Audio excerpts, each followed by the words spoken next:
Dire-diretso na po ang kasiyahan na yung araw na po.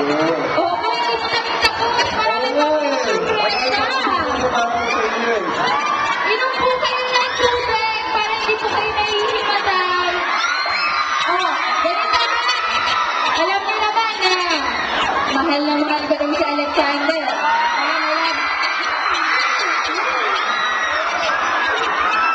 Alam niyo naman na pag may maagaw sa kanya, nagagalit ako. Pero ngayon, sige, sa inyo muna siya, ha? Iiwan ko muna siya dito, ha? Alagaan niyo. Ayos? Ayos! Boto ba kayo kayo na baton? Kay Krista! O sige, iiwan niyo. O, alis